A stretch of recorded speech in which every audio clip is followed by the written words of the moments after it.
Spence coming off a loss, doesn't mean much. A lot of fighters have come off losses to win world titles. But would you be willing to have Errol Spence come down here and train? Man, he'd become a much better fighter here, sparring the guys that I have. Jose Ramirez, Virgil Ortiz, Duarte.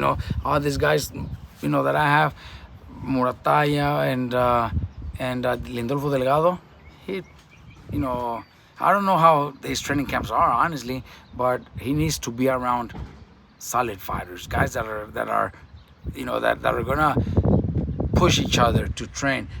If I'm training Virgil at the same time with Jose, they both want to be better than. They both want to look more impressive. They both want to train hard because they're competing against each other in the gym. They're really good friends. They support each other. They're gonna fight together in the same card.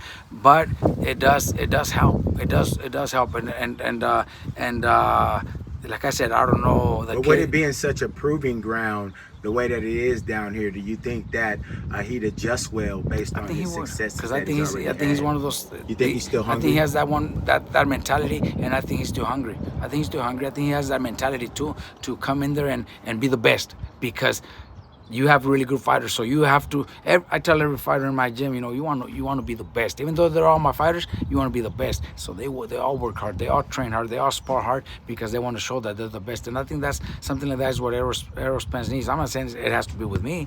I haven't even had that conversation with anybody, regarding that. But he needs to find a gym like that where he's going to be pushed, where he's not going to be the only one. When there's going to be more talented fighters.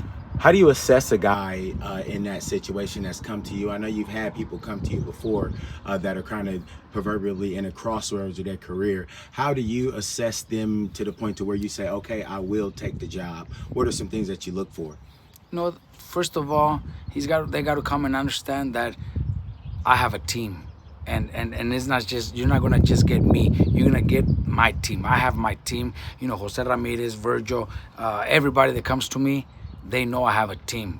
Bam Rodriguez right now, pound for pound, one of the best fighters in the world. He knows it's a team. So it's not just me. It's a teamwork. They all work together. They train together. They compete against each other, but in a good way. So they got to know that. I'm not gonna say I'm gonna close the gym down because you're special and I'm gonna train you by yourself. It's not even gonna help. That doesn't help. They need to train with everybody else around them. Iron sharpens iron kind of mentality. Exactly, pretty much. What do you think that you could add to a guy like Errol Spence? I heard somebody say that you can't really teach your old dog new tricks. They don't really expect him to be able to learn at this stage in his career. What do you think in particular that you could add to him that is successfthe? You know what? I don't think he already has tremendous skills. So I don't think I need to add skills or anything to the way he fights. I think it's more about the place where he's at. A few years back when Chino Maidana came to me, he was already there was no tricks. Exactly. That's what I was thinking about. And it was just the new atmosphere, the new voice, the new teammates that push you to become better than what you were already. That's something that a lot of fighters need when they're tired already. They already want to leave where they're at. They already went through everything with their camp. Find something different where it's going to be a total different change, and you're going to come to work and you're going to want to be better than everybody else. I think that's the difference. That's what happened with Chino Maidana. I wasn't maybe I threw a little more jabs. Maybe I helped him get his left hand a little bit more, where he's throwing the jabs, but his style was his style, and that's how he beat Broner. That's how he almost beat Mayweather, because that's his style. I didn't change anything. I think it was more about him, being in a group that was pushing him to go out and perform and wanted to win as much as him. That's what the fighters need too. They need a team that also wants to win. But he does have skills. He does have good counter punching. He's smart. He knows how to adjust to different styles. The only person he wasn't able to do it was Terence Crawford. But besides that, he's always shown that he's pound for pound one of the best fighters.